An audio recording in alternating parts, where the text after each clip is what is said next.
দেখতে হুবহু স্টিলের কলমের মতো। প্রথম দেখায় যে কেউ সাধারণ কলম ভেবে ভুল করবে, কিন্তু সাবধান, এটি কোনো কালি ছড়ায় না, বরং বুক চিরে দেয় তপ্ত বুলেটে।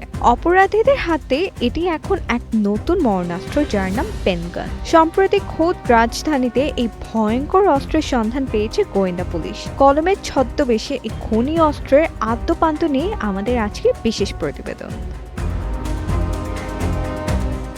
৩ এপ্রিল, পুরান ঢাকার নয়াবাজার। দিনের আলোতে এক যুবদল নেতাকে লক্ষ্য করে চালানো হয় গুলি। সাধারণ পিস্তলের গর্জন নয়, নিঃশব্দে এক ঘাতক কলম থেকে বেরিয়ে আসে বুলেট। তদন্তে নেমে গোয়েন্দা পুলিশ মেলাতে শুরু করে রহস্যের চক। একে একে গ্রেফতার করা হয় সাইমন ও কালু নামের ২ অপরাধীকে, আর তাদের কাছ থেকে উদ্ধার হয় এই অদ্ভুত দর্শনের পেনগান।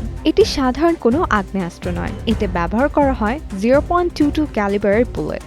একটি মোচড় দিয়ে বাটনে চাপ দিলেই নিমেষেই বের হয়ে আসে প্রাণঘাতী গুলি। ডিবির কর্মকর্তারা বলছেন এটি একটি সিগারেটের প্যাকেটের ভেতরে অনায়াসে লুকিয়ে রাখা যায়। ছোট আকৃতির কারণে আইন শৃঙ্খলা রক্ষাকারী বাহিনীর তল্লাশিতেও ধরা পড়া কঠিন। গোয়েন্দাদের প্রাথমিক ধারণা, এই মরণাস্ত্র ভারত বা পাকিস্তান থেকে সীমান্ত পাড়ি দিয়ে বাংলাদেশে ঢুকেছে।